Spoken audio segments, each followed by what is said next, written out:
Zombie apocalypse.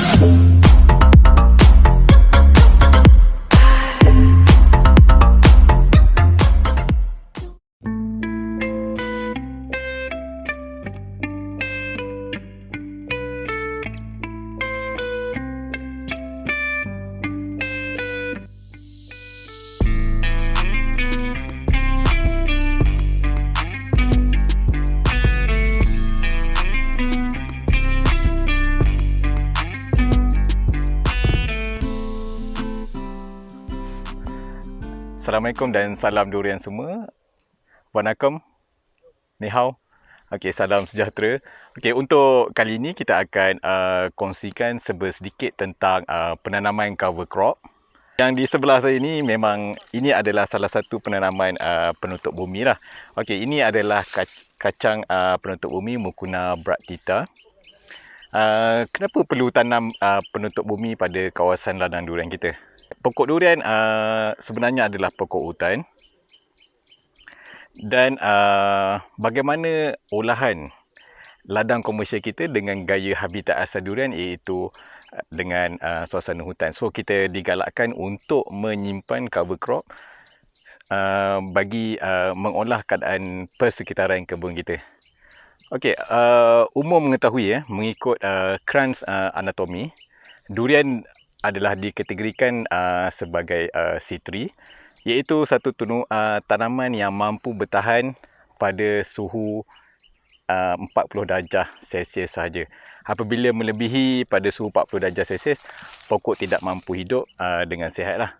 Okey, untuk tanaman durian, apabila suhu melebihi 30 darjah Celsius, pokok menutup separuh daripada stomata pada pokok untuk mengelakkan berlaku ketegasan air atau kehilangan air yang tinggi.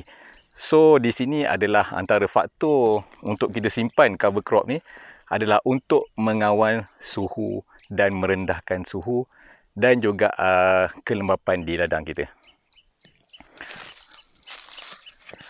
Okey, selain tu, antara keperluan untuk menyimpan cover crop, ia adalah untuk memastikan atau mengelak hakisan tanah berlaku pada kawasan yang berisiko lah.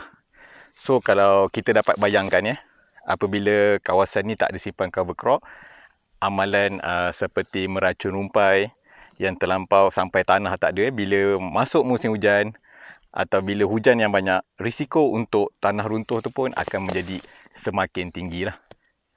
Dan tujuan penyimpanan cover crop juga adalah sebagai filter untuk tanah di sini. Okey, setiap kali hujan memang akan berlaku, bila hujan menghempak bumi, struktur tanah pada kita punya kawasan dia akan menjadi semakin padat. Okey, dan apabila ada penutup bumi ini jadi sebagai filter lah. Okey, kalau kita dapat bayangkan kalau kawasan ni, saya ulang sekali lagi, kalau tak ada buat penanaman cover crop atau simpan cover crop, apabila hujan, kita boleh dapat beza tengok apa warna air yang turun daripada kawasan bukit ni. Kalau kawasan macam ni, air yang turun pun jernih. Kalau kawasan yang tak ada cover crop, kemungkinan besar air yang turun pun akan berwarna merah atau berwarna keruh. Dia membawa partikel-partikel tanah sekali lah ketika musim hujan. Dan risiko struktur tanah mampat, tanah runtuh dan aliran air yang tidak terkawal menjadi amat tinggi dan berisiko untuk pokok durian kita. Alright, seberingkas lagi tentang kelebihan cover crop.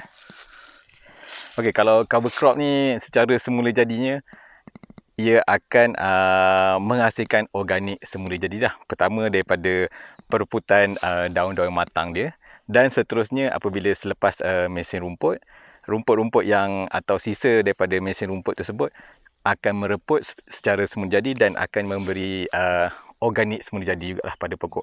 So kalau kita try selak bawah ni okey, kita boleh nampak lah.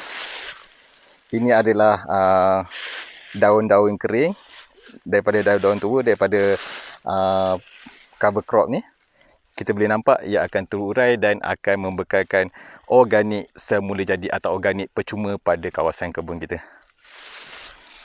Alright. Nak selak dalam tu saya pun tak berapa berani juga. Okey.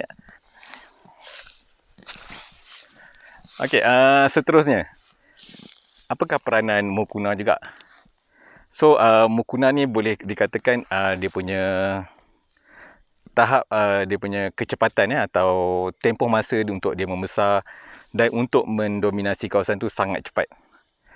Kalau mengikut pengalaman dan pemerhatian juga, kalau kita tengok sulur pada ni, okey, sulur pucuk dia ni, ia mampu kalau ikut potensi boleh mencecah 5 inci satu malam. Okey, dan apa maksud mendominasi lah? Okey, bila kita tanam mukuna, dia akan mendominasi sesuatu kawasan. Last kali rumput lain pun tak naik, pokok lain pun tak naik. Dan kita boleh tengok contoh ini ada sebatang anak kayu. Memang dah dinaiki oleh mukuna jugalah. Dan jika terlewat, kita boleh tengok pada pokok durian tersebut. Ini pun kalau round terlewat, pokok yang belakang. Okey, nampak? Dia dah start menjala atas pokok.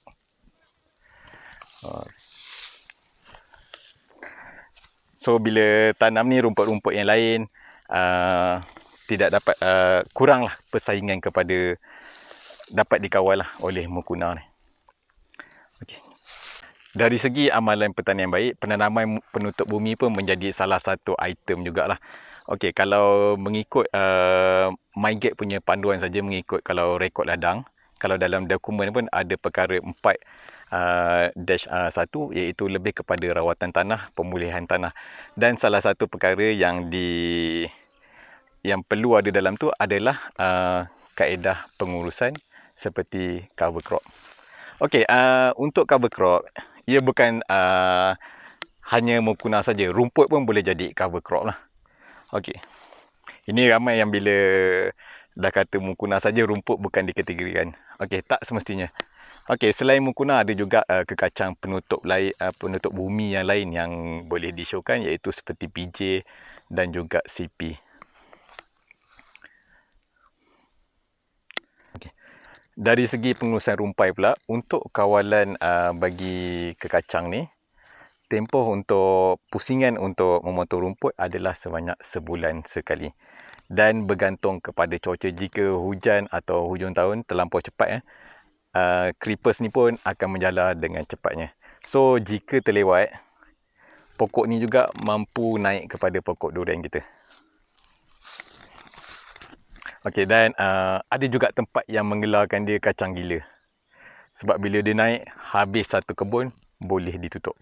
Okey, tapi sebenarnya melalui pengurusan dan perancangan pengurusan rumpai yang betul, okey, pokok kekacang ni mampu berkolaborasi dengan baik dengan tanaman utama kita. Diharap konsep untuk penanaman penutup bumi, contoh seperti penanaman mukuna bractita ni, dapat memberi satu panduan bagi semua usahawan-usahawan ladang, tak kira tanaman durian dan tanaman-tanaman lain juga, supaya dapat mengimbangi keadaan kebun dan membuat olahan gaya habitat asal durian atau habitat tanaman durian kepada habitat semula jadinya secara komersial. So, diharap teknologi penanaman penutup bumi ini dapat menjadi panduan dalam mencapai tahap kelestarian dalam penanaman durian kita. So, sekian, terima kasih.